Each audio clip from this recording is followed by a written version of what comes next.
Ladies and gentlemen, this morning it is my humble, somber honor to talk to you about Babi Yar, what happened there and why it still matters today. The account that I will present will be confronting, maybe even graphic, but this is the history of the Holocaust, and I hope it will give you some understanding of why the horror of that place remains 75 years on. The invasion of the Soviet Union, launched on the 22nd of June 1941, was to be a new kind of war, unprecedented in the history of war and conquest. The Germans called it Rassenkampf, or race war, in which the primary aim was not territorial gain, but the complete annihilation of the political and racial enemies of Nazism. To achieve this, the conventional German armies were supplemented by elite task forces known as Einsatzgruppen. They were composed of elite, seasoned German soldiers, generally educated men in their 30s, picked from the ranks of the Gestapo and the Waffen-SS, and aided by local police and volunteers who knew the land and knew the hiding places.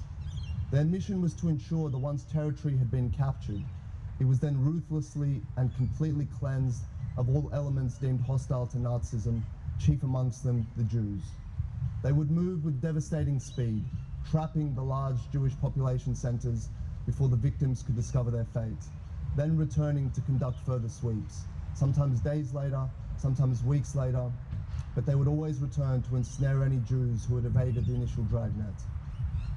On September the 21st, 1941, the Germans completed a massive encirclement of the Soviet armies around Kiev in what Hitler called the greatest battle in history. 2 days earlier, the last of the Soviet soldiers withdrew from Kiev itself, and on the same day, a unit of the Einsatzgruppen, known as Commando 4B, entered the city.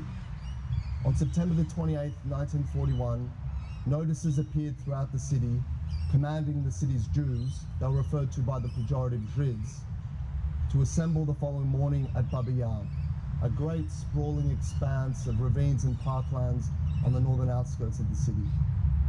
The following morning, on September the 29th, 1941, the Jews of Kiev began to make their way down Melnikova Street, the main road connecting the city center to Babi Yar. A witness observed this wretched procession of howling children, they're old and sick, carrying their possessions in bundles tied with string. Other witnesses recalled seeing pure terror on the faces of the Jews as they drifted to their deaths under the gaze of their Ukrainian neighbors who had lined the streets to watch. An old Jewish woman approaching the assembly point turned to a soldier and asked in German, "What's next?" "There is no next," he replied. Other witnesses recalled seeing German soldiers lose patience with Jewish mothers, unable to control their screaming babies, snatching the babies from the mother's arms and tossing them over the wall at the assembly point like they were pieces of wood. When the Jews reached the assembly point, they were divided into small groups, forced to deposit their possessions, and stripped naked in the autumn chill under the watch of the Ukrainian auxiliaries.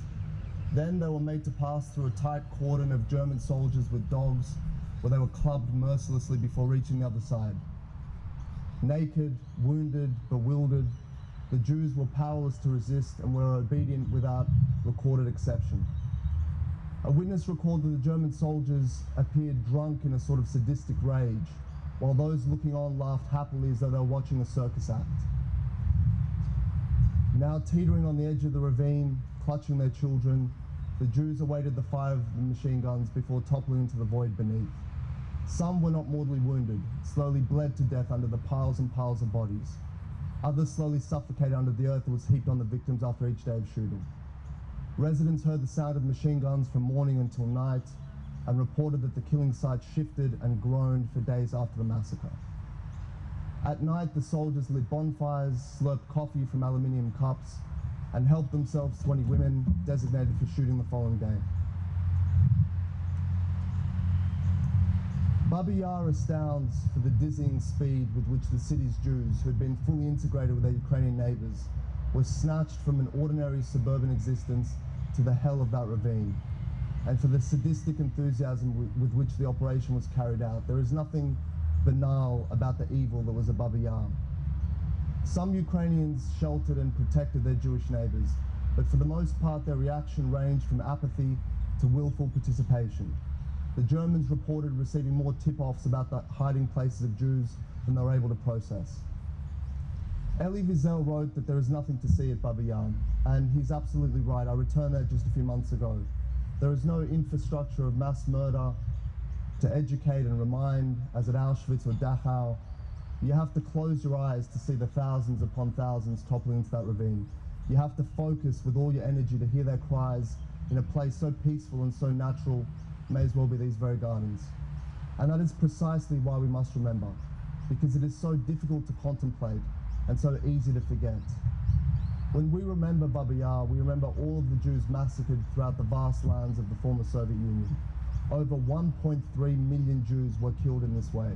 Every town, every city, every village has its own ravine, has its own mass graves, its own killing fields, its own Babi Yar.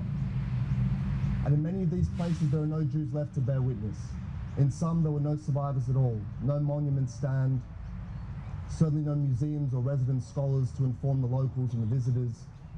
People tread upon the bones and the ashes of our sacred dead, entirely oblivious to the horrors that transpired there just a few generations ago.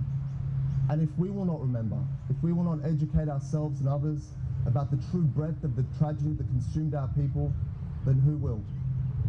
I thank each and every one of you for being here today and for choosing to remember. Thank you.